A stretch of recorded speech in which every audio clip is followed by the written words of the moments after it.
Hello बच्चे, कैसे हैं आप लोग। पूरी आशा है आप सब लोग मज़े में हैं, फिजिक्स पढ़ रहे हैं और फिजिक्स को पढ़ते हुए एंजॉय भी कर रहे हैं। I welcome you all to your own platform True Physics. I am पी.एन. रॉय और आज हम लोग डिस्कस करने वाले हैं बच्चे स्केलर्स एंड वेक्टर्स। अब तक आपके अपने चैनल पे हमने मोशन ऑन स्ट्रेट लाइन के 5 वीडियो अपलोड कर दिया है। प्रोजेक्टाइल पर भी एक वीडियो अपलोडेड है। मुझे आशा है आप सब उस वीडियो को, उस लेक्चर को एंजॉय कर रहे होंगे। जिन लोगों ने नहीं देखा है उनसे आग्रह है कि आप जाइए और एक एक चीज़ को समझने की कोशिश करिए, आपको मज़ा आएगा। प्रोजेक्टाइल पे दूसरा वीडियो भी जल्दी ही आने वाला है। इस बीच में बहुत सारे बच्चों ने रिक्वेस्ट किया कि उनको वेक्टर के एप्लीकेशन में, रिलेटिव वेलोसिटी में, इन चीज़ों में प्रॉब्लम आ रही है। तो मैंने डिसाइड किया कि मैं वेक्टर का डिस्कशन पहले कर दूं। वेक्टर के डिस्कशन के बाद मैं नेक्स्ट रिलेटिव वेलोसिटी को भी डिस्कस कर दूं, ताकि रिलेटिव वेलोसिटी और वेक्टर के जो भी केसेस हैं, जो भी प्रॉब्लम्स आते हैं, उनको सॉल्व करने में आपको आसानी हो और आपको मज़ा आए और आपकी फिजिक्स की तैयारी बिल्कुल आसान तरीके से आगे बढ़ता जाए। तो आज का हमारा डिस्कशन है स्केलर्स एंड वेक्टर्स। तो बच्चे हो जाइए तैयार और हम शुरू करते हैं आज का डिस्कशन। तो पहली बात ये कि स्केलर क्या है और फिर वेक्टर क्या है। हम लोग फिजिक्स में फिजिकल क्वांटिटी पढ़ते हैं। फिजिक्स में हम लोग बहुत सारे फिजिकल क्वांटिटी को डिस्कस करते हैं, यूज करते हैं। उन फिजिकल क्वांटिटीज़ को हम 2 ग्रुप में बांट सकते हैं। कुछ को स्केलर कहते हैं और कुछ को वेक्टर कहते हैं। So physical quantities can be grouped into 2 parts. One type of physical quantities are called scalars, the other type of physical quantities are called vectors. तो पहले हम समझते हैं कि स्केलर किसे कहते हैं। स्केलर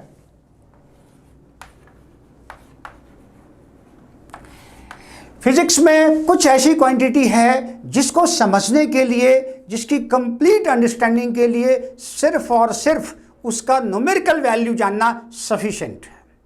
जैसे मेरे घर से मेरा स्कूल 2 किलोमीटर है। ऐसा यदि मैं किसी से कहता हूं कि मेरे घर से मेरे बच्चे का स्कूल 2 किलोमीटर दूर है, तो बच्चे ये बात सबको समझ में आ जाती है कि distance between school and home is 2 kilometre. So एक क्वांटिटी आई डिस्टेंस, और डिस्टेंस को समझने के लिए 2 किलोमीटर कहना सफिशिएंट है और कुछ ऐड करने की ज़रूरत नहीं होती है। तो ऐसी क्वांटिटी जिसको समझने के लिए सिर्फ और सिर्फ न्यूमेरिकल वैल्यू की जरूरत पड़ती है, न्यूमेरिकल वैल्यू को हम मैग्नीट्यूड भी कहते हैं, ऐसी क्वांटिटी को हम स्केलर क्वांटिटी कहते हैं। मैं डेफिनेशन आपके लिए, आपकी सुविधा के लिए लिख लेता हूं। देखिए बच्चे, any quantity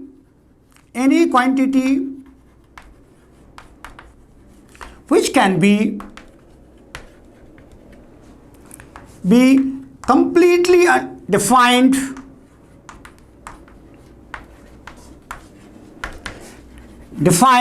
just by numerical value,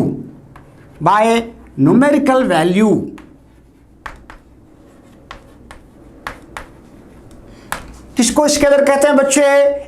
ऐसा quantity, any quantity which can be completely defined, completely understood just by numerical value। और numerical value को बच्चे हम लोग कहते हैं मैग्नीट्यूड।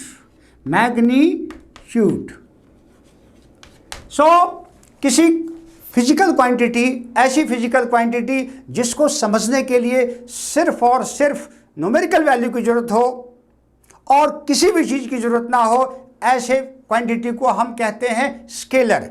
एग्जाम्पल मैंने दिया डिस्टेंस, दूसरा एग्जाम्पल है लेंथ,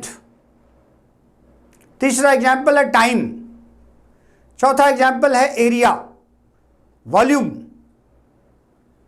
सो ये सारी क्वांटिटी, इनको समझने के लिए किसी भी डायरेक्शन की जरूरत नहीं है, सिर्फ न्यूमेरिकल वैल्यू की ज़रूरत है, उसको हम स्केलर कहते हैं। एक क्वांटिटी है वर्क डन, वो भी स्केलर क्वांटिटी है। सो हमारे पास बहुत सारी क्वांटिटी ऐसी हैं जिनको समझने के लिए सिर्फ और सिर्फ न्यूमेरिकल वैल्यू की जरूरत पड़ती है। ऐसे क्वांटिटी को हम स्केलर कहते हैं और ये बहुत आसान है बच्चे। इस पर हम और समय नहीं देना चाहेंगे और हम क्विकली मूव करना चाहते हैं वेक्टर क्वांटिटी पे। वेक्टर को समझते हैं बच्चे। So vector,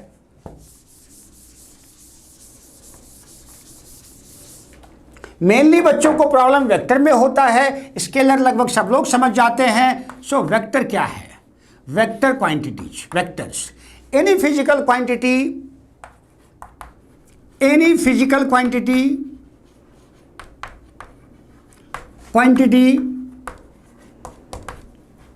which can be understood, which can be completely defined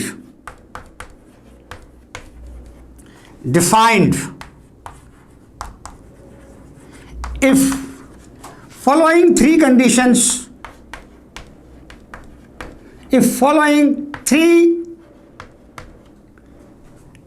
are met.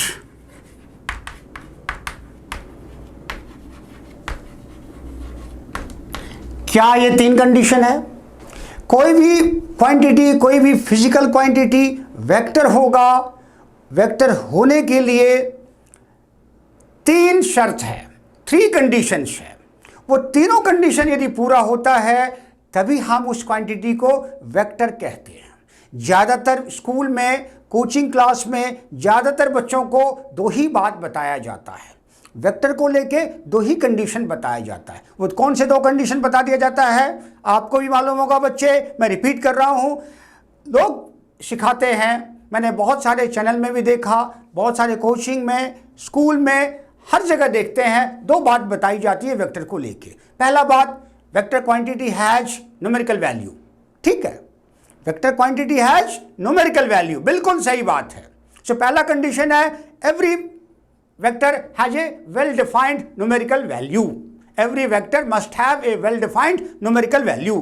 First condition is this. हम यहाँ तीन कंडीशन की बात कर रहे हैं बच्चे, हम लिस्ट करते हैं उनको। पहला कंडीशन है it has well defined numerical value. First condition is it has well defined magnitude. ये मैग्नीट्यूड ही हमारा न्यूमेरिकल वैल्यू है बच्चे। ये सबको मालूम है, आपको ही मालूम बच्चे, और ये कंडीशन बिल्कुल करेक्ट है। दूसरा कंडीशन जो बच्चों को मालूम होता है और जो पढ़ाया जाता है वो ये है, it has well defined direction. बस यहीं आके रुक जाते हैं बच्चे। आपको मालूम है वेक्टर होने के लिए न्यूमेरिकल वैल्यू चाहिए, मैग्नीट्यूड होना चाहिए। दूसरी बात आपको मालूम है डायरेक्शन होना चाहिए। ये दोनों बात बिल्कुल सही है, दोनों कंडीशन होना जरूरी है, तभी एक फिजिकल क्वांटिटी वेक्टर होगा। बट क्वेश्चन ये है कि क्या यही दो कंडीशन सफिशिएंट है? Are these two conditions alone are sufficient for a quantity to be vector? The answer is big no. नहीं। ऑल्दो 99.9% बच्चे इतना ही जानते हैं, 99.9% टीचर्स इतना ही पढ़ाते हैं, लेकिन क्या ये सही है? बिल्कुल सही नहीं है, big no. There is a third condition and that is very very essential and I am going to explain you that. So वो थर्ड कंडीशन भी उतना ही जरूरी है, उतना ही एसेंशियल है जितना कि ये फर्स्ट और जितना कि ये सेकंड। तो थर्ड कंडीशन क्या? What is the third condition? This is what I am going to discuss. आप बिल्कुल शांति से ध्यानपूर्वक सुनिए, एक एक बात आपको समझ में आएगा बच्चे। आपने दो बात ऑलरेडी जानते हैं, अभी तक कोई एडिशनल बात मैंने बताया नहीं है, लेकिन क्रिटिकल होगा ये थर्ड, डिफरेंशिएटर होगा ये थर्ड। तो थर्ड बात, थर्ड कंडीशन क्या है, अभी सीखते हैं बच्चे।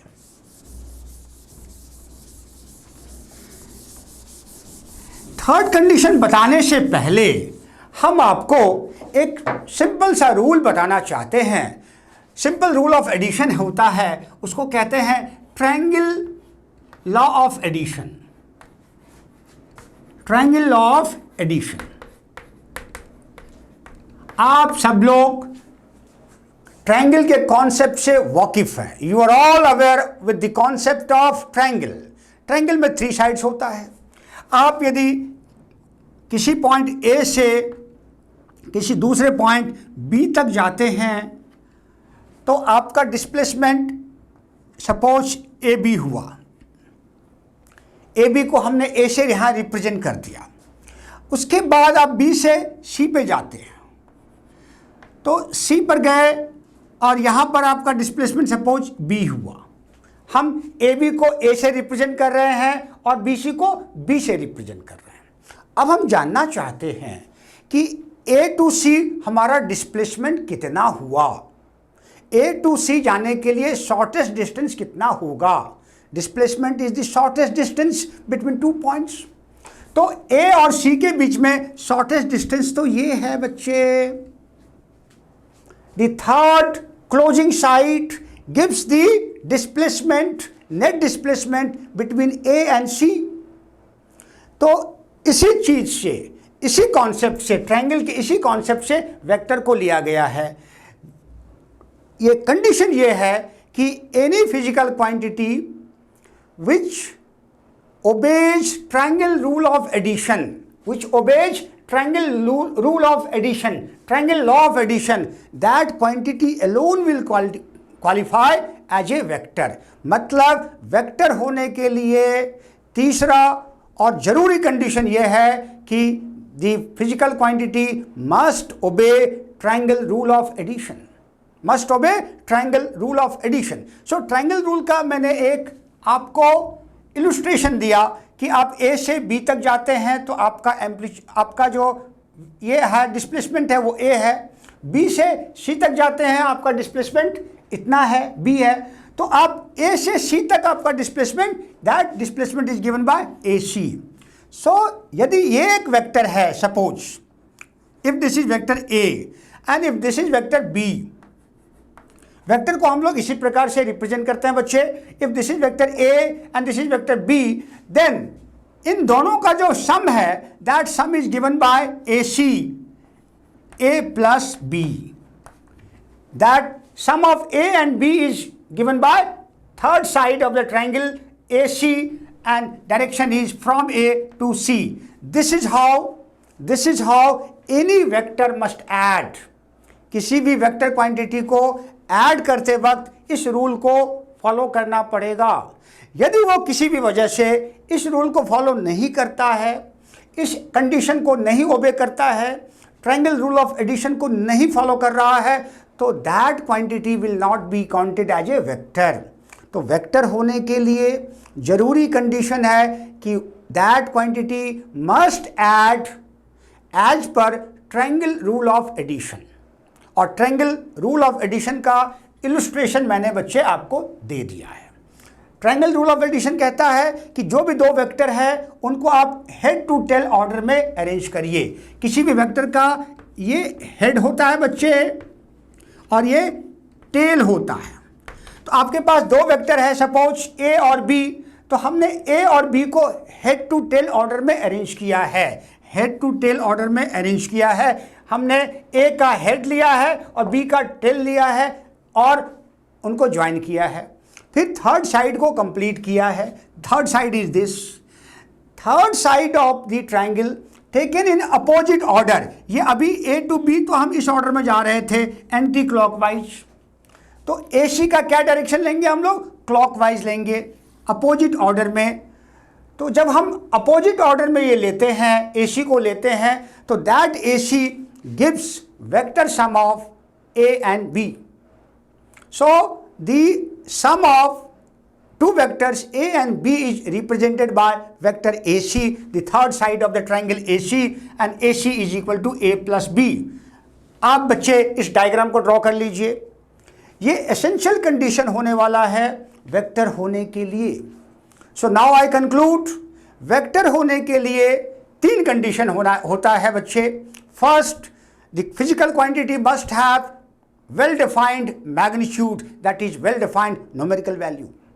सेकंड कंडीशन है बच्चे, it has well defined direction, बिना डायरेक्शन के कोई क्वांटिटी वेक्टर नहीं होगा। तीसरा कंडीशन है that physical quantity must obey triangle rule of addition while getting added. यदि ये तीनों कंडीशन पूरा होता है तो that physical quantity will be defined as vector, otherwise not. आपके सामने आपके क्लैरिटी के लिए I quote one physical quantity which has magnitude, which has direction, but which does not obey triangle rule of addition, and that physical quantity is not counted as a vector। कौन सा quantity है बच्चे? वो quantity है electric current. आप सब लोग class 10th में इलेक्ट्रिक करंट को पढ़ चुके हैं। आप सब लोग बच्चे क्लास 10th में करंट इलेक्ट्रिसिटी के चैप्टर में electric current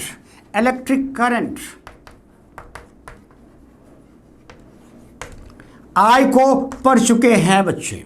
now this I is having magnitude, current has magnitude which is measured in terms of ampere. I के पास डायरेक्शन भी होता है, कन्वेंशनल करंट का डायरेक्शन है opposite to the direction of flow of electron और in the direction of flow of protons, आप जानते हैं। तो करंट का वेल डिफाइंड डायरेक्शन भी होता है, करंट का मैग्नीट्यूड भी है, बट करंट को जब ऐड करना होता है तो हमें ट्रायंगल रूल ऑफ एडिशन की ज़रूरत नहीं होती है। 2-3 वायर है और वो सारे एक पर्टिकुलर पॉइंट पे मिल रहे हैं, तो हमें यदि टोटल करंट चाहिए तो हम सिंपली उनको ऐड कर लेते हैं। हम ट्रायंगल रूल ऑफ एडिशन को नहीं मानते हैं और हमारा रिजल्ट सही निकलता है। Practically we don't need to use triangle rule of addition to add electric current flowing through different wires. तो दैट मीन्स इलेक्ट्रिक करंट के एडिशन के लिए ट्रायंगल रूल का कोई रिलेवेंस नहीं है। So because electric current does not obey triangle rule of addition, so we don't count electric current as a vector। आपकी clarity के लिए बच्चे, और मुझे आशा है कि आपको वेक्टर का डेफिनेशन बिल्कुल क्लियर हो गया है। यदि किसी बच्चे को किसी भी तरह का प्रॉब्लम है वेक्टर को समझने में, please comment, please like the channel, please subscribe the channel and please keep on commenting, so that I know where you are facing problem. Otherwise I hope you are going well and you are able to understand everything that I am discussing। so definition part को मैंने बच्चे complete किया। अब आगे बढ़ते हैं, vector representation की बात करेंगे। वेक्टर को हम लोग जो अभी वेक्टर डिस्कस कर रहे हैं, we are going to discuss only coplanar vectors. We are going to discuss coplanar vector. Concept है coplanar vector.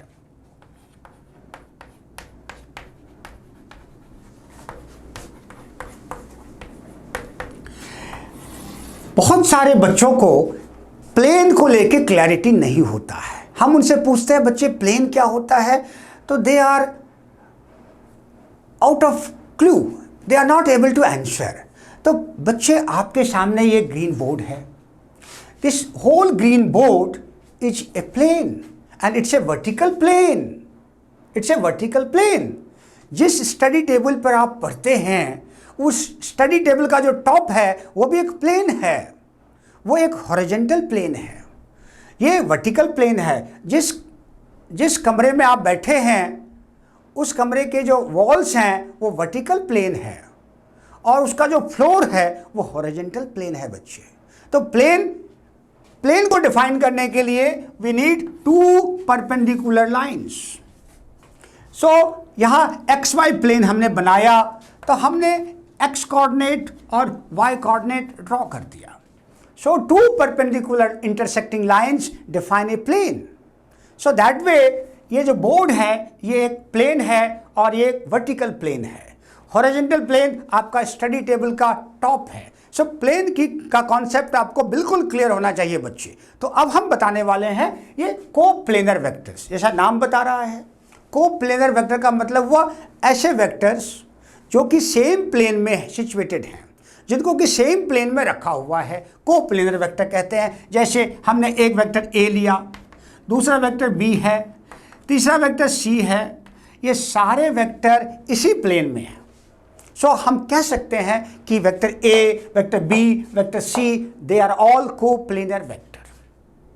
I hope coplanar vector का कॉन्सेप्ट बिल्कुल क्लियर है आपको।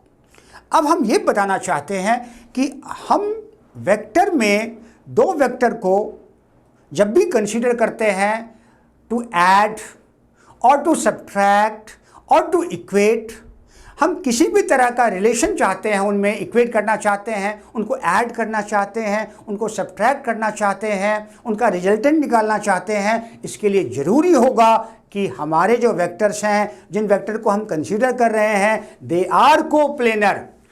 If two vectors are not coplanar, we cannot add them, we cannot subtract them, we cannot equate them. So that understanding must be very very clear कि हम सिर्फ और सिर्फ coplanar vector के साथ अपनी पढ़ाई को, अपने वेक्टर के कॉन्सेप्ट को आगे बढ़ा रहे हैं और वेक्टर अलजेब्रा हम कोप्लेनर वेक्टर के लिए सीखने जा रहे हैं। पहली बात ये। अब आगे किसी प्लेन में यदि हमारे पास वेक्टर्स हैं, if we have two vectors in the same plane, any two coplanar vector can be of three types. Any two coplanar vector can be of three types. कोई भी दो कोप्लेनर वेक्टर है ए और बी, तो वो तीन प्रकार से सिचुएटेड हो सकता है। क्या क्या तीन प्रकार है? How they can, what are the three ways in which the vector can be situated in a given plane. पहली बात, they are parallel, they are parallel. A vector है और बी वेक्टर है और दोनों पैरेलल हैं। A and B are parallel. This is first case, this is first case. So any two coplanar vector can be either parallel, can be anti-parallel. Suppose ये A है and B यदि ऐसे है तो A and B are anti-parallel. A and B are anti-parallel. Anti-parallel. So concept of parallel vectors, concept of anti parallel vectors आपको clear है, लेकिन parallel होने के लिए, एंटी पैरेलल होने के लिए जरूरी कंडीशन, एसेंशियल कंडीशन है कि those two vectors are coplanar vectors as it has been shown in the board. I hope कि आपको कोप्लेनर वेक्टर समझ में आ गया, पैरेलल वेक्टर समझ में आ गया, एंटी पैरेलल वेक्टर समझ में आ गया। अब थर्ड टाइप भी हो सकता है बच्चे, और थर्ड टाइप क्या है मैं बता रहा हूं। थर्ड टाइप है, if they are neither parallel nor anti-parallel, then they must be inclined. if दो वेक्टर हैं और दो ना तो पैरेलल हैं और ना ही एंटी पैरेलल हैं, तो इंक्लाइन होंगे, इंटरसेक्टिंग होंगे। तो इस तरह की स्थिति होगी। ये ए है और दूसरा वेक्टर बी है। ये ए और बी नाइदर पैरेलल है नॉर एंटी पैरेलल है, then they are intersecting. They are intersecting कैसे? इसको पीछे मिलाइए और इसको आगे बढ़ाइए बच्चे। They are meeting and the angle between them is say theta. दो वेक्टर के बीच में एंगल थीटा है, तो this theta is not zero and this theta is not 180। Theta is neither zero nor 180। So ये theta is greater than 0 and less than 180. First thing. Second thing, किसी भी दो वेक्टर के बीच में दो एंगल हो सकता है बच्चे। किसी भी दो वेक्टर के बीच में दो एंगल हो सकता है। एक एंगल होता है स्मॉलर एंगल, जो मैंने शो किया यहां पर, this is theta. The other angle is this, the other angle is this, and this is 360 minus theta. So between any two vectors we can have two angles. One is theta and the other is, one is the smaller angle theta and then the other is the bigger angle 360 minus theta. We always consider the smaller angle between two vectors. हम जब भी कोई भी operation करते हैं, vector algebra में कोई भी ऑपरेशन परफॉर्म करते हैं, then we are going to take only the smaller angle between the two vector, and आपको you should be able to identify which angle is the smaller angle. Diagram clear है आपके सामने बच्चे, और आपको एक एक चीज समझ में आ रहा होगा. So अब हमने बात पूरा किया कि any two coplanar vector is either parallel or anti-parallel or intersecting. अब हम इन तीनों वेक्टर को ही किस तरह से ऐड करेंगे, किस तरह से सब्ट्रैक्ट करेंगे, उनका रिजल्टेंट कैसे निकालेंगे, हम नेक्स्ट यही करने वाले हैं बच्चे. तो अब अगला काम है adding vectors, adding parallel vectors, adding anti parallel vectors and adding inclined vectors. So we are going to do addition of vector. हमने ये समझ लिया है कि कोप्लेनर वेक्टर का क्या मतलब होता है, और coplanar any two coplanar vector is either parallel और एंटी पैरेलल और इंटरसेक्टिंग. और अब हम उनको किस तरह से ऐड करें ये समझना चाहते हैं. हम एडिशन ऑफ वेक्टर्स करने वाले हैं, लेकिन एडिशन ऑफ वेक्टर करने से पहले हमें एक और चीज़ करना जरूरी है, और उसे कहते हैं resolving vector, resolution of vector. पहले हम रिजोल्यूशन ऑफ वेक्टर कर लें और फिर हम एडिशन ऑफ वेक्टर को कंप्लीट कर पाएंगे. तो अब टर्म जो हमारे पास आया नया वो है resolving vectors.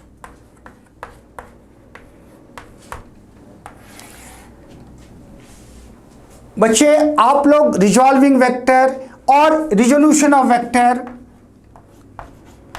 Resolution of vectors पढ़ चुके होंगे, स्कूल में और जगह पर पढ़ चुके होंगे, लेकिन बच्चों को रिजोल्यूशन समझने में दिक्कत आती है. और दिक्कत ये आती है कि वो ये नहीं समझ पाते हैं कि किसी वेक्टर को हम रिजॉल्व करते हैं तो कैसे करते हैं. रिजोल्यूशन के नाम पर उनको कुछ फॉर्मूला बता दिया जाता है कि ये वैल्यू होगा अलोंग एक्स एक्सिस, ये वैल्यू होगा अलोंग वाई एक्सिस, लेकिन कैसे आ रहा है वो वैल्यू, इसका ज्ञान उनको नहीं होता है, और इसीलिए वो कंफ्यूज करते हैं इसके एप्लीकेशन में. तो हम आपको बच्चे अभी रिजोल्यूशन का कंप्लीट मीनिंग समझाने वाले हैं, और इसके बाद वेक्टर को रिजॉल्व करना आपके लिए होगा बेहद आसान. तो सुनिए बच्चे, रिजोल्यूशन का क्या मतलब होता है. एनी वेक्टर से v, कोई भी वेक्टर हम v ले लें, इस वेक्टर को हम इसको x एक्सिस और y एक्सिस में ले लेते हैं, मतलब एक्स वाई प्लेन में हम ले रहे हैं इसको, और क्लियरली दिख रहा है ये ओरिजिन है, और this vector is making angle theta with x axis. ऐसा वेक्टर हमने लिया है. सो हमने एक ऐसा वेक्टर लिया है v जो कि एक्स वाई प्लेन में सिचुएटेड है, और जो एक्स एक्सिस से थीटा एंगल बना रहा है, एक्स एक्सिस से थीटा एंगल बना रहा है. Now we can break this vector into two parts. We can break this vector into two parts. Breaking vector into two parts. Breaking a given vector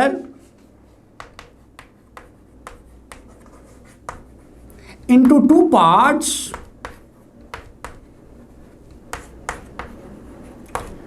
this is what we are doing.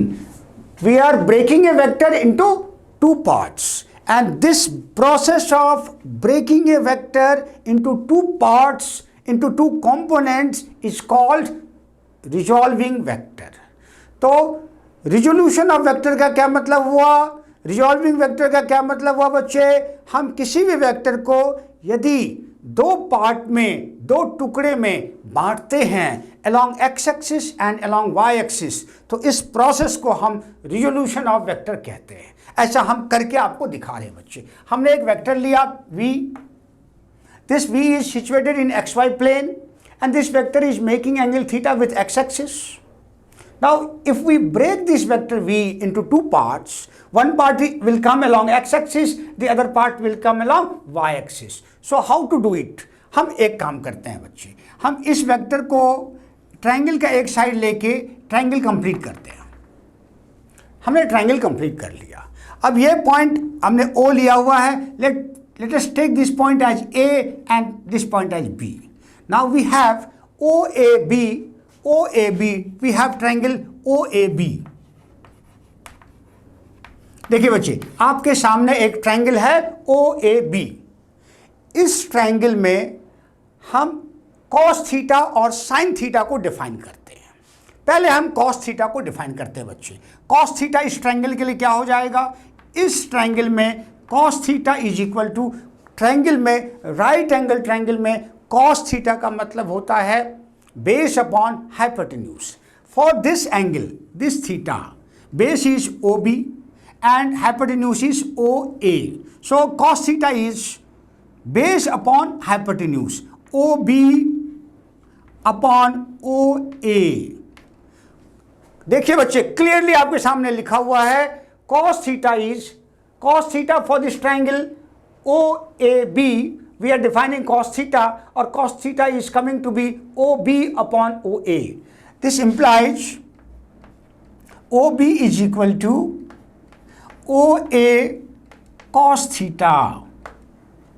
देखिए बच्चे, हमने OB के जगह पर क्या मिला? हमें OA cos theta. और OA क्या है? What is OA? सो इसको हम लिख सकते हैं बच्चे, implies cos theta is equal to, sorry, we can write this implies OB is equal to OA cos theta. OA is V। So हम OA की जगह पर V ले लें और V cos थीटा। सो बच्चे देखिए, along OB जो है हमको क्या मिल रहा है? V cos theta. तो हम कह सकते हैं इस वेक्टर का component along x axis, along OB कितना मिल रहा है? V cos थीटा मिल रहा है। हम बच्चे यहां लिख देते हैं V cos थीटा। सो इस वेक्टर V का एक कंपोनेंट along x एक्सिस हमने निकाल लिया है by using definition of cos theta. अब बच्चे हम नेक्स्ट लेवल पे definition of sin theta use करेंगे और हमें दूसरा कंपोनेंट भी इसका मिल जाएगा बच्चे। दूसरा कंपोनेंट भी हमें मिल जाएगा और हम इस ट्रायंगल OAB में sin थीटा को डिफाइन करते हैं। अभी हमने cos थीटा डिफाइन किया, OB निकाल लिया। अब हम sin थीटा डिफाइन करते हैं बच्चे। sin थीटा होता है परपेंडिकुलर, इस थीटा के लिए perpendicular upon hypotenuse AB upon OA। sin theta होता है perpendicular P upon hypotenuse H। This is P upon H and this is, in place of P we can write AB and in place of H we can write OA. This implies sin theta is equal to AB upon OA. AB के जगह पर हम तो we write AB upon OA. Now this implies AB is equal to OA sin theta. This implies AB is equal to OA sin theta, and this implies AB is equal to OA की जगह पर हम बच्चे लिखते हैं we write AB is equal to V sin theta. तो एक हमारे पास ये रिलेशन है और एक हमारे पास ये रिलेशन है। हमने OB के जगह पर V cos थीटा लिखा है बच्चे और AB के जगह पर V sin थीटा मिल रहा है। हमें AB के जगह पर V sin थीटा मिल रहा है। देखिए बच्चे, अब हमने क्या किया? हमने इस वेक्टर V का को दो टुकड़ों में बांट दिया है, दो कंपोनेंट से बांट दिया है। इसका एक पार्ट अलोंग x एक्सिस आ रहा है, that part is V cos theta, और इसका दूसरा पार्ट अलोंग y एक्सिस आ रहा है along AB and that is V sin theta. So here V cos theta and V sin theta are two components of given vector V along x axis and y axis. Vector V का को हमने दो component में बांट दिया है। इसका एक कंपोनेंट है v cos theta along x axis और दूसरा कंपोनेंट है v sin theta along y axis. ये बच्चे डायग्राम से बिल्कुल आपको क्लियर हो रहा है। तो हम वेक्टर को इस तरह से लिख सकते हैं बच्चे, किसी भी वेक्टर को हम अब इसी डायग्राम को हम सिंप्लीफाइड वर्जन में लिखते हैं बच्चे। आप देखिए आपको बिल्कुल क्लियर हो जाएगा। कोई भी वेक्टर हमने v लिया और ये x एक्सिस से एंगल बना रहा है थीटा, तो इस वेक्टर को ब्रेक करेंगे। ये वेक्टर एनी वेक्टर v है, तो इसका एक कंपोनेंट आता है बच्चे v cos theta along x axis और इसका दूसरा कंपोनेंट आता है v sin theta along y axis. So in place of vector v, we can take v cos theta along x axis and v sin theta along y axis. तो ये ध्यान देने वाली बात है बच्चे कि हमने ऐसा कंपोनेंट निकालने के लिए साइन और कोसाइन, साइन और कॉस का डेफिनेशन यूज किया है, ट्रिगोनोमेट्रिक डेफिनेशन यूज किया है और हमने पा लिया है। तो आप इसको ऑब्टेन कर सकते हैं और आप कोई प्रेशर लेने की जरूरत नहीं है। ये बिल्कुल क्रिस्टल क्लियर है बच्चे, आपको एक एक बात समझ में आ रहा होगा। अब ध्यान देने वाली बात ये है बच्चे, जो आपको ध्यान देना है, जो आपको याद रखना है वो ये कि वेक्टर जिस डायरेक्शन के साथ थीटा बनाता है, यहाँ पर v जो है x एक्सिस के साथ थीटा बना रहा है, तो उस एक्सिस के अलॉन्ग उसका कॉस कंपोनेंट आएगा। जिस एक्सिस के साथ एंगल थीटा बना रहा है उधर कॉस आता है बच्चे, और उसके परपेंडिकुलर वाले के साथ साइन आता है बच्चे। आपको सिर्फ ये ध्यान रखना है बच्चे। मैं एक केस और आपको दिखाता हूं और फिर हम लोग एडिशन ऑफ वेक्टर में जाएंगे। एक एग्जाम्पल हम आपको रिजोल्यूशन ऑफ वेक्टर का और दिखाना चाहेंगे और फिर हम लोग एडिशन ऑफ वेक्टर में चलेंगे। हमारे पास एक इंक्लाइन प्लेन है। This inclined plane is inclined at an angle theta with horizontal. This is inclined plane, say this is AB. This is inclined plane AB and this inclined plane is inclined at an angle theta with the horizontal. इसके ऊपर एक object रखा हुआ है जिसका मास है m. Suppose ये जो सरफेस है फ्रिक्शनलेस है और ये ऑब्जेक्ट स्टेशनरी है। अभी हमने कंसिडर किया कि अभी ये मूव नहीं कर रहा है, हमने ऐसा एज्यूम किया है। तो इस पे जो फोर्स लग रहा है वो है एक mg नीचे की तरफ और एक फोर्स इस पर लगता है नॉर्मल रिएक्शन इस तरह से। सो mg जो है वो this is force due to gravity and this normal reaction is contact force from this surface. This force is applied by this inclined surface on object m। इस ऑब्जेक्ट m पे block के ऊपर में ये जो इंक्लाइन प्लेन है ये force लगाता है n और इसी ऑब्जेक्ट पे फोर्स ऑफ ग्रेविटी है mg। इस केस में हम इंक्लाइन प्लेन के केस में x एक्सिस लेते हैं अलोंग द प्लेन। ये बच्चे याद रखिए आप कि इंक्लाइन प्लेन के किसी भी प्रॉब्लम को सॉल्व करते वक्त हम along the inclined plane x axis लेते हैं और इसके परपेंडिकुलर में y एक्सिस लेते हैं। ऐसा हम लोगों का ऐसा हम करते हैं और ये जनरल ट्रेडिशन है, जनरल कन्वेंशन है बच्चे, आपको इसको फॉलो करना है। तो जब incline plane whenever you are solving problem on inclined plane, take x axis along the inclined plane and take y axis perpendicular to the inclined plane। चलिए ये बात आपको समझ में आ गई। अब जो बच्चे हम करने वाले हैं ये थीटा है। तो अब यहाँ देखते हैं कि हमारे पास दो फोर्स हैं, N है और mg है। तो इस N और mg में N तो along y एक्सिस है और mg जो है it is neither along x axis nor along y axis. जो वेक्टर ना तो x एक्सिस के along हो और ना y एक्सिस के अलॉन्ग हो, ऐसे वेक्टर को हम दो पार्ट में ब्रेक करते हैं। ऐसे वेक्टर को रिजॉल्व करने की जरूरत होती है। तो इस केस में क्लियरली हमें mg को रिजॉल्व करना है। We have to break mg। ये क्लियर कट बात है बच्चे। तो mg को ब्रेक करने के लिए हमें ये ध्यान रखना है कि ये एंगल थीटा है तो ये एंगल 90 होगा। तो क्लियरली अब हम यहाँ पर y एक्सिस ड्रॉ कर लेते हैं। तो तो this angle is theta, this angle is theta. If this is theta, then this angle is theta. Because if this is theta, this is 90, this angle is 90 minus theta, then this has to be angle theta. तो clearly mg जो है y axis के साथ angle theta बना रहा है। इस case में y axis along this direction है, तो mg जो है y एक्सिस से एंगल थीटा बना रहा है, तो हम mg का कंपोनेंट along y एक्सिस होगा mg cos थीटा, और mg का कंपोनेंट अलोंग x एक्सिस होगा mg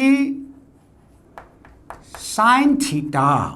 सो इस केस में अब देख लीजिए, इंक्लाइन प्लेन के केस में हमने वेक्टर mg को दो पार्ट में डिवाइड किया है। एक कंपोनेंट आ रहा है mg cos थीटा और दूसरा कंपोनेंट आ रहा है mg साइन थीटा। तो इस तरह से बच्चे हम वेक्टर को रिजॉल्व करते हैं। तो रिजोल्यूशन ऑफ वेक्टर मुझे आशा है कि आपको अच्छी प्रकार से समझ में आ गया है, और अब हम एडिशन ऑफ वेक्टर बच्चे करेंगे। नेक्स्ट हम एडिशन ऑफ वेक्टर कंटिन्यू करेंगे। तो आप रिजोल्यूशन ऑफ वेक्टर को ठीक प्रकार से देख लीजिए और तैयार हो जाइए। हम एडिशन ऑफ वेक्टर करते हैं अभी, और एडिशन ऑफ वेक्टर करने के लिए हम mainly parallelogram law of vector addition करेंगे। तो हम शुरू करेंगे parallelogram law of vector addition से। नाउ वेक्टर जब हम ऐड करने जाते हैं तो हम ध्यान करते हैं कि कोई भी दो कोप्लेनर वेक्टर को हम ऐड कर सकते हैं। We can add any two coplanar vector. Now हमने ये भी सीख लिया है कि एनी टू कोप्लेनर वेक्टर या तो पैरेलल होगा या एंटी पैरेलल होगा या इंक्लाइंड होगा। Any two coplanar vector is going to be either parallel और एंटी पैरेलल और इंक्लाइंड। तो हम बारी बारी से देखेंगे कि हम पहले पैरेलल वेक्टर कैसे ऐड करते हैं, फिर हम एंटी पैरेलल वेक्टर कैसे ऐड करते हैं, और फिर हम इंक्लाइंड वेक्टर को कैसे ऐड करते हैं, ये हम सीखने वाले हैं बच्चे। तो हम सबसे पहले पैरेलल वेक्टर को ऐड कैसे करते हैं वो देखते हैं। Adding parallel vectors. पहला है addition of parallel vectors. Addition of parallel vectors. तो जब भी हमें पैरेलल वेक्टर को ऐड करना है तो बच्चे देखिए, हमारे पास डायग्राम है वेक्टर ए और वेक्टर बी, और हमें इसको ऐड करना है। तो adding parallel vector is very easy. Parallel vector को ऐड करना बहुत आसान है। Addition of parallel vector is very very simple. क्या करना है हमें, तो a प्लस बी, यदि a और b दोनों पैरेलल है तो a plus B is equal to simply magnitude of a plus magnitude of b, बस। सो दो पैरेलल वेक्टर को जब हम ऐड करते हैं तो वो लोग they are added like scalars. Two vectors which are parallel, when they are added like scalars। बस हमने दो वेक्टर लिया a और b, दोनों पैरेलल है, तो उनको ऐड करने के लिए we have treated them as scalars. हमने a का मैग्नीट्यूड ले लिया, ऐड कर दिया, प्लस साइन लिख दिया, फिर b का मैग्नीट्यूड लिख लिया, बस। So two parallel vectors are added like scalars. Two parallel vectors are added like scalars. इस रिजल्ट को आप ध्यान करिए बच्चे। Two parallel vectors are added like scalars. Two parallel vectors, two parallel vectors are added like scalars. Two parallel vectors are added like scalars. अब हम anti parallel vector की बात करते हैं बच्चे। यदि वेक्टर एंटी पैरेलल है, एंटी पैरेलल वेक्टर, तो एंटी पैरेलल वेक्टर कैसे रिप्रेजेंट करते हैं बच्चे। यदि ए है ऐसे, तो एंटी पैरेलल वेक्टर बी इस तरह से रिप्रेजेंट करेंगे। If A is like this, then B anti parallel vector will be denoted like this. तो a प्लस बी कितना होगा, तो यहाँ पर a प्लस बी होगा बच्चे। a plus B is equal to magnitude of a ले लीजिए आप, फिर प्लस b का जो मैग्नीट्यूड है वो लिया है हमने, और यहाँ पर प्लस की जगह पर बच्चे हम माइनस लिखेंगे। सो a प्लस बी, जब हम दो एंटी पैरेलल वेक्टर को ऐड कर रहे होते हैं तो हमें पहला वेक्टर, एक वेक्टर लेना होता है a, उसका मैग्नीट्यूड लेना होता है, फिर माइनस साइन लिखना होता है और फिर दूसरे वेक्टर का मैग्नीट्यूड लेना होता है। इसका मतलब ये हुआ कि sum of two anti parallel vectors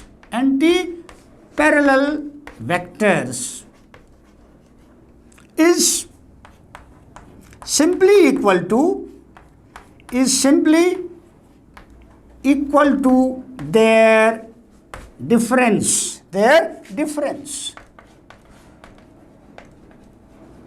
दो एंटी पैरेलल वेक्टर का जो सम होता है, वेक्टर सम होता है, वो उनके सिंपल न्यूमेरिकल डिफरेंस के बराबर होता है। तो बहुत आसान है, जब पैरेलल है तो उनको सिंपली ऐड कर दीजिए like scalars, they are added like scalars. और जब एंटी पैरेलल है तो देन हम उनको स्केलर के रूप में ट्रीट करते हैं, लेकिन उनका डिफरेंस लेते हैं बच्चे, उनका डिफरेंस लेते हैं। तो स्केलर हो गए, तो पैरेलल वेक्टर और एंटी पैरेलल वेक्टर डन। अब हम करने वाले हैं बच्चे adding inclined vectors, adding two vectors which are neither parallel nor anti-parallel but they are making some angle theta with each other। ऐसे वेक्टर को कैसे ऐड करेंगे ये हम करने वाले हैं। और अब हम लिखते हैं बच्चे adding two vectors which are inclined, adding two inclined vectors, adding two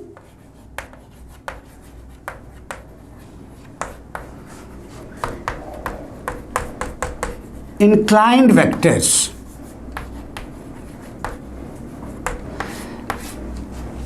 inclined vectors का मतलब वो बच्चे कि यदि हमारे पास एक वेक्टर a है और दूसरा वेक्टर b है and if they are making some angle theta with each other, तो ऐसे दो वेक्टर a और b को हम कहते हैं दे आर इंक्लाइंड। और यहाँ जो थीटा है ये इन दोनों के बीच में स्मॉलर एंगल है। तो ऐसे दो वेक्टर को ऐड करने के लिए हम parallelogram law of vector addition use करते हैं, हम parallelogram law of vector addition use करते हैं। और ये parallelogram law of vector addition क्या है बच्चे? Parallelogram law of vector addition, parallelogram law of vector addition.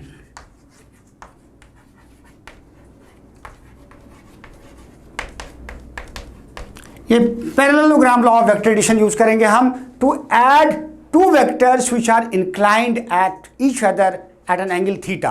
तो हम अब लर्न करते हैं parallelogram law of vector addition बच्चे। देखिए रेफरेंस के लिए, आपके रेफरेंस के लिए हमने दो इंक्लाइंड वेक्टर को यहाँ ड्रॉ किया हुआ है, ए और बी। अब parallelogram law of vector addition कहता है, पैरेललोग्राम लॉ ये कहता है कि आप इन दोनों वेक्टर को ज्वाइन कर दीजिए with their tails coinciding. Join the tails of the two vectors to be added, join the tails of the two vectors to be added. पहला बात ये हुआ, join the tails of the two vectors. इस case में हमने already उनको join किया हुआ है। हो सकता है कि आपको जो केस गिवन हो उसमें वो अलग अलग हो, सेपरेट हो, तो उनके टेल्स को ज्वाइन कर दीजिए। कर दिया। उसके बाद taking the two vectors as two sides, complete the parallelogram, complete the parallelogram. इस दो वेक्टर को दो साइड लीजिए, किसका? पैरेललोग्राम का, और पैरेललोग्राम कंप्लीट करिए। तो ये हम आपको करके दिखाते हैं बच्चे। Parallelogram law of vector addition, जब हमारे पास दो वेक्टर है, वो दोनों वेक्टर कोप्लेनर है और इंक्लाइंड है, they are neither parallel nor anti parallel, तो इंक्लाइंड है वो, उनके बीच में एंगल थीटा है। तो ऐसे दो वेक्टर को ऐड करने के लिए हम लोग parallelogram law of vector addition को यूज करते हैं। तो अभी हम समझते हैं कि हम parallelogram law of vector addition को कैसे यूज करेंगे। तो ये जो parallelogram law of vector addition है, इसका पहला गाइडेंस है, पहला स्टेटमेंट है कि join the two vectors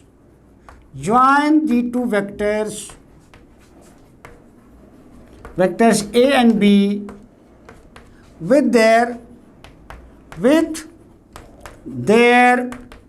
tails coinciding। मतलब ये हुआ कि दो वेक्टर आपको दिए हुए हैं, उनके टेल्स को मिला दीजिए, उनको टेल के साथ एक दूसरे को टेल के साथ जोड़ दीजिए। तो कैसे करेंगे ये? यदि हमारे पास एक वेक्टर A है इस तरह से और दूसरा वेक्टर B है इस तरह से, तो हम उनको कैसे करेंगे, टेल को कैसे मिलाएंगे, हम आपको दिखाते हैं बच्चे। हम इनके टेल को मिला के एक ज्वाइन कैसे कर देंगे, ये देखिए। According to parallelogram law of vector addition हमें इन दोनों वेक्टर को टेल टू टेल ज्वाइन करना है। तो हम ऐसे करेंगे बच्चे, ये A ले लिया और हम इधर B ले लिया। अब हमने A और B दोनों के टेल को ज्वाइन कर दिया है। सपोज उनके बीच में एंगल थीटा है तो वो भी हम शो कर देंगे। तो ये पहला स्टेटमेंट है। Parallelogram law of vector addition कहता है, क्या सब कह रहा है? पहला है कि उन दोनों वेक्टर्स को उनके टेल के साथ ज्वाइन कर दीजिए। फिर कहता है कि इन दोनों वेक्टर को पैरेललोग्राम के दो साइड मानते हुए कंप्लीट कर लीजिए पैरेललोग्राम को। मतलब इनको दो साइड मानते हुए, दो एडजेसेंट साइड मानते हुए पैरेललोग्राम कंप्लीट करिए। तो देखिए हम पैरेललोग्राम कंप्लीट करते हैं बच्चे। A के पैरेलल एक वेक्टर यहाँ ड्रॉ कर लेते हैं और B के पैरेलल एक वेक्टर यहाँ ड्रॉ कर लेते हैं और हम मिला देते हैं बच्चे। तो ये B के पैरेलल ये वेक्टर है B और A के पैरेलल ये वेक्टर है A। तो हमारे पास एक पैरेललोग्राम कंप्लीट हो गया। अब हम इसका नाम रख देते हैं बच्चे। तो ये सपोज ये है A, B, C, D। Now we have got a parallelogram as shown and the parallelogram is named A, B, C, D। इसके चार साइड हैं। A और B तो हमें गिवन था और हमने A के पैरेलल ये ड्रॉ किया BC और B के पैरेलल हमने ड्रॉ किया DC और हमारा पैरेललोग्राम कंप्लीट हो गया। तो पहला स्टेटमेंट है पैरेललोग्राम का कि आप दोनों वेक्टर को जिनको आप ऐड करना चाहते हैं उनको उनके टेल्स के साथ मिला दीजिए। मिला दिया। फिर इनको पैरेललोग्राम का दो एडजेसेंट साइड लेते हुए पैरेललोग्राम ड्रॉ कर लीजिए। ड्रॉ कर दिया। तीसरा स्टेटमेंट है, तीसरा पार्ट है, the diagonal of the parallelogram, diagonal of the parallelogram that starts from the common tail of the two vector, this diagonal starts from common tail AC is the diagonal starting from common tails of A and B। तो according to parallelogram law of vector addition, AC gives you the vector sum of vector A and B। ये जो AC है ये आपको देता है A plus B। This AC gives you A plus B। तो parallelogram complete हुआ। Parallelogram law of vector addition complete हुआ। इसको हमने तीन पार्ट में बताया। पहला पार्ट कहता है कि जो दो वेक्टर हैं उनको आप उनके टेल के साथ एक दूसरे को जोड़ दीजिए। दूसरा बात कहता है कि उन दोनों वेक्टर को पैरेललोग्राम के दो एडजेसेंट साइड लेते हुए पैरेललोग्राम कंप्लीट कीजिए। वो हमने कर दिया। फिर कहता है थर्ड पार्ट कि वो डायगोनल जो कि उन दोनों वेक्टर के कॉमन टेल से निकलता है, vector AC that is originating from common tail, this diagonal will give you vector sum of vectors A and B। ये diagonal will give you vector sum of A and B, इसलिए हमने AC की जगह पर vector A plus vector B लिखा है। एक हम एड ऑन करना चाहते हैं बच्चे, और वो एड ऑन ये है कि इस पैरेललोग्राम का एक डायगोनल तो AC है और वो AC देता है आपको AC vector gives you A plus B। ये तो पहली बात हो गई। लेकिन इसी पैरेललोग्राम में दूसरा डायगोनल भी है और वो डायगोनल है BD। BD में देता है BD gives you vector A minus vector B। तो पैरेललोग्राम में दो डायगोनल है, एक है AC और दूसरा है BD। AC gives you sum of the two vectors and the other diagonal BD gives you the difference of the two vectors। तो अब हम बच्चे AC का क्या मैग्नीट्यूड होने वाला है, न्यूमेरिकल वैल्यू क्या होने वाला है और इसका क्या डायरेक्शन है वो निकालेंगे, और उसके साथ ही हमें पता लग जाएगा कि हम किसी भी दो वेक्टर को जो कि इंक्लाइंड है उसको कैसे ऐड करते हैं। अब देखिए बच्चे, इस डायग्राम में ये this theta is the angle between A and B, और ये जो AC है ये भी कुछ एंगल बनाएगा A के साथ, वेक्टर A के साथ या साइड AD के साथ। This AC will make some angle, उस एंगल को हम अल्फा कह देते हैं बच्चे। और अब हम निकालना चाहेंगे AC का क्या मैग्नीट्यूड है, क्योंकि AC का यदि मैग्नीट्यूड हम निकाल लेते हैं तो हमें मिल जाएगा, AC का मैग्नीट्यूड निकाल लेंगे तो हमें ये मिल जाएगा। अब हम क्या करते हैं बच्चे, AC का मैग्नीट्यूड निकालने के लिए हम क्या करते हैं, इस साइड को AD को एक्सटेंड कर देते हैं, AD को एक्सटेंड कर देते हैं और यहाँ से एक परपेंडिकुलर ड्रॉप कर देते हैं, और इस परपेंडिकुलर को हम कहते हैं L। यहाँ पर इस परपेंडिकुलर का बेस लेते हैं, इसको कहते हैं L। अब L लेने के बाद इस ट्रायंगल में इन ट्रायंगल ACL हम लोग पाइथागोरस थ्योरम यूज करते हैं। ट्रायंगल ACL में हम लोग पाइथागोरस थ्योरम यूज करते हैं। अब पाइथागोरस थ्योरम यूज करने से पहले हम आपको एक चीज बताना चाहेंगे बच्चे, ये जो हमारा DC है ये B है, और इसको ब्रेक कर देते हैं दो पार्ट में। DC को हम लोग, DC is vector B and इस वेक्टर को हम लोग दो पार्ट में ब्रेक करते हैं। तो पहला पार्ट आता है B cos थीटा और दूसरा पार्ट आता है B sin थीटा। एक पार्ट आता है B cos थीटा, दूसरा पार्ट आता है B sin थीटा, और ये एंगल थीटा है तो ये भी एंगल बच्चे थीटा ही होगा। अब इस ट्रायंगल ACL में, इन ट्रायंगल ACL में हम लोग पाइथागोरस थ्योरम यूज करेंगे, तो हमें मिलेगा AC का square is equal to AL का स्क्वायर प्लस CL का स्क्वायर। नाउ AL की जगह पर बच्चे हम लिख सकते हैं AD plus DL। This is, अब AD के जगह पर हमारे पास A है और DL के जगह पर हमारे पास B cos थीटा है, तो हम लिखेंगे AL के जगह पर लिखेंगे बच्चे A plus B cos theta का होल स्क्वायर, प्लस CL के जगह पर लिखेंगे बच्चे B sin थीटा का होल स्क्वायर। अब इसको फर्दर ऐड करेंगे बच्चे, सिंप्लीफाई करेंगे तो हमें मिलेगा this is A square plus B square cos square theta plus 2AB cos theta plus B square sine square theta. हमने जो है A प्लस B का होल स्क्वायर वाला फॉर्मूला यूज किया है और हमने ये लिखा है, और फिर हमने इसको यहाँ से कॉपी कर लिया है। तो बच्चे अब ये देखिए, इसमें इस टर्म को और इस टर्म को यदि एक साथ लिखें और ऐड करें तो हमें मिलेगा जस्ट B स्क्वायर। इस टर्म को और इस टर्म को यदि ऐड करें तो हमें मिलेगा जस्ट B स्क्वायर। तो इसको सिंप्लीफाई करते हैं बच्चे, तो हमें मिलता है A square plus B square plus 2AB cos theta.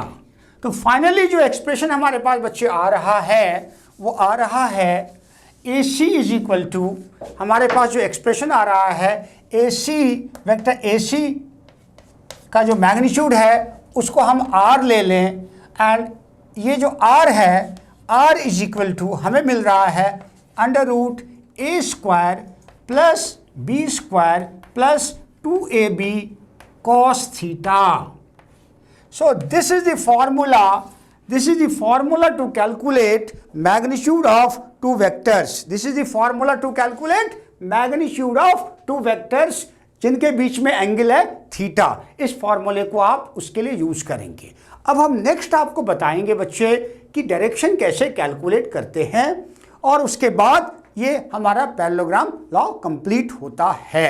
तो डायरेक्शन कैलकुलेशन अब हम नेक्स्ट करते हैं बच्चे। अभी हम लोगों ने बच्चे ये AC का मैग्नीट्यूड जो कि R है वो कैलकुलेट कर लिया, और R आता है under root A square plus B square plus 2ab cos theta. तो ये R जो है ये वेक्टर AC का या वेक्टर a प्लस बी का मैग्नीट्यूड देता है। सो हम कह सकते हैं this is vector a plus B का मैग्नीट्यूड हो गया r, and r is equal to under root A square plus B square plus 2ab cos theta. इसका मतलब ये हुआ कि कोई भी दो वेक्टर है a और b, उनके बीच में यदि एंगल थीटा है तो उनको ऐड करना है, तो ऐड करेंगे तो उनका जो मैग्नीट्यूड आएगा वो ये है, वो magnitude r is given by this formula. Next हमने बताया कि हम डायरेक्शन कैलकुलेट करेंगे। तो डायरेक्शन कैलकुलेट करने से पहले हम आपको बता दें कि ये जो वेक्टर है AC, ये AC जो है एक वेक्टर है। वेक्टर के पास मैग्नीट्यूड भी होता है, डायरेक्शन भी होता है। मैग्नीट्यूड हमने कैलकुलेट कर लिया, डायरेक्शन कैसे कैलकुलेट कर लेंगे? डायरेक्शन का क्या मतलब होता है? बहुत बच्चे ये समझ नहीं पाते डायरेक्शन का क्या मतलब है। यहाँ डायरेक्शन फाइंड करने का क्या मतलब है? डायरेक्शन फाइंड करने का मतलब है इस एंगल अल्फा को निकालना। डायरेक्शन फाइंड करने का मतलब है to find the angle alpha here. यदि हमने अल्फा निकाल लिया तो हम इस वेक्टर AC का डायरेक्शन निकाल लेते हैं। अब इस अल्फा को निकालने का तरीका है कि आइदर आप साइन अल्फा निकाल लें, कॉस अल्फा निकाल लें या टैन अल्फा निकाल लें। सबसे आसान होता है टैन अल्फा निकाल लेना। तो हम इस ट्रायंगल में, ट्रायंगल ACL में, इन ट्रायंगल ACL हम टैन अल्फा का वैल्यू निकालते हैं बच्चे। तो टैन अल्फा कितना होगा? Tan alpha is equal to, tan alpha होता है टैन होता है परपेंडिकुलर अपॉन बेस। टैन होता है परपेंडिकुलर अपॉन बेस। तो इस अल्फा एंगल के लिए परपेंडिकुलर है CL और बेस है AL। तो हम लिखते हैं tan alpha is equal to CL upon AL। So this is B sin theta upon A plus B cos theta. This implies tan alpha is equal to B sin theta upon A plus B cos theta. With ये हमारे पास दूसरा important formula है। पहला important formula ये था magnitude निकालने के लिए, दो वेक्टर के सम का मैग्नीट्यूड निकालने के लिए फॉर्मूला 1 ये है, और उस वेक्टर का डायरेक्शन निकालने के लिए फॉर्मूला ये है। ये दोनों ही फॉर्मूला बहुत ही इंपॉर्टेंट है बच्चे, ये दोनों ही फॉर्मूला बहुत ही इंपॉर्टेंट है, और आपके सामने मैंने इन दोनों फॉर्मूला को डिराइव करके दिखाया है ताकि आपको बिल्कुल बेसिक अच्छी प्रकार से समझ में आए। अब हम क्विकली बताना चाहेंगे बच्चे कि हम ये BD का वैल्यू कैसे निकालते हैं, BD का मैग्नीट्यूड कैसे लिखते हैं। हम BD का magnitude, that means A minus B का मैग्नीट्यूड कैसे लिखेंगे, कितना होगा? हमने A प्लस B तो लिख दिया है, हमने R is equal to vector R का मैग्नीट्यूड को हमने लिया है वेक्टर A प्लस B का magnitude, and this is equal to under root A square plus B square plus 2AB cos theta। ऐसा हमने लिया है बच्चे। अब हम A minus B, vector A minus B है, इसके मैग्नीट्यूड को हम लोग R डैश से रिप्रेजेंट करते हैं, और R dash is given bye BD, और R डैश को यदि हम मैथमेटिकली कैलकुलेट करें तो बच्चे हमें मिलता है this is under root A square plus B square plus minus, now this is minus A square plus B square minus 2ab cos theta. So अब फर्क देखिए बच्चे, जब हम दो वेक्टर का सम ले रहे हैं तो हमारे पास मैग्नीट्यूड में यहाँ प्लस साइन है, बाकी सेम है, यहाँ पर बाकी सब कुछ सेम है, इस प्लस की जगह पर माइनस है। That's it. आपको सिर्फ ये ध्यान रखना है कि जब हम दो वेक्टर का सम लेते हैं तो ये फॉर्मूला लग रहा है जिसको हमने ऑब्टेन किया है, और जब हम उनका डिफरेंस लेते हैं उस डिफरेंस को BD रिप्रेजेंट करता है, ये डायगोनल BD रिप्रेजेंट करता है, और उस BD का जो लेंथ आता है दैट मीन्स मैग्नीट्यूड जो a माइनस बी का आ रहा है वो आ रहा है √a square plus B square minus 2ab cos theta. तो ये इससे हमारा पैरेललोग्राम लॉ का डिस्कशन कंप्लीट होता है। नेक्स्ट हम कुछ न्यूमेरिकल और कुछ एप्लीकेशन आपको नेक्स्ट क्लास में बताएंगे। अभी हम क्विकली 2-3 बात क्विकली बता देना चाहते हैं इस फॉर्मूले का स्पेशल केस, और उसके साथ ही आज का ये लेक्चर फिनिश होता है। तो बच्चे ध्यान से देखिए, जो भी बात आपको मुश्किल लग रहा है, समझ में नहीं आता है, यदि कोई ऐसी बात है तो आप कमेंट करते रहिए। बाकी मुझे पूरा विश्वास है कि एक एक चीज़ मैंने एक्सप्लेन किया है और आपको समझ में आएगा। तो हमने अभी r is equal to √a square plus B square plus 2ab cos theta लिखा है। ये हमारे पास दो वेक्टर जो कि इंक्लाइंड है उसका मैग्नीट्यूड निकालने का ये जनरल एक्सप्रेशन है। अब स्पेशल केस में पहला स्पेशल केसेस में पहला है, फर्स्ट है, if theta is 0। If theta is 0 होगा तो cos 0 होता है 1। cos 0 होता है 1। In that case r is equal to √a square plus b square plus 2ab and this is equal to a plus b। This is equal to a plus b. आप चाहें तो ऐसे लिख सकते हैं a प्लस बी का whole square का whole under root. This implies r is equal to a plus b. देखिए बच्चे, जब थीटा 0 होता है तो इसका मतलब है कि ये दोनों वेक्टर पैरेलल है, और जब दोनों वेक्टर पैरेलल होता है तो उनका सम उनके सिंपल सम के बराबर होता है। ये हम पहले बता चुके हैं, और वही रिजल्ट हमें इस फॉर्मूले से भी ऑब्टेन हो रहा है। जस्ट रिमाइंडर दिया मैंने आपको। अब दूसरा केस 2 है बच्चे, केस 2 है, theta is 180। In this case cos 180 is equal to -1।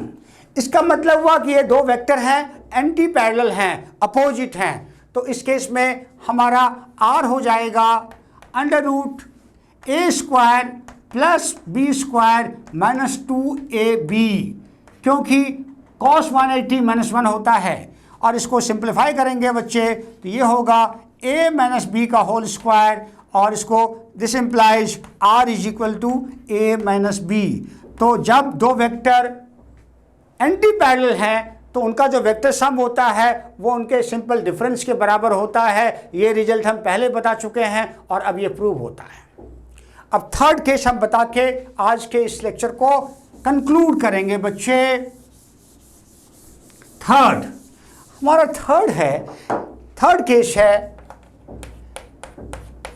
Theta is 90।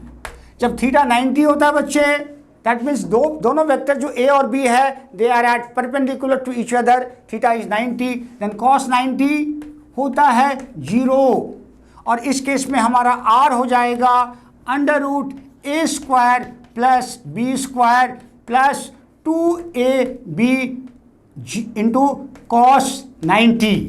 Now cos 90, this is 0, so we are left with r is equal to √a square plus b square.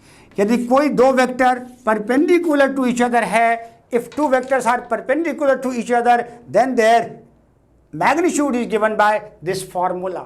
तो ये तीनों case complete होता है बच्चे।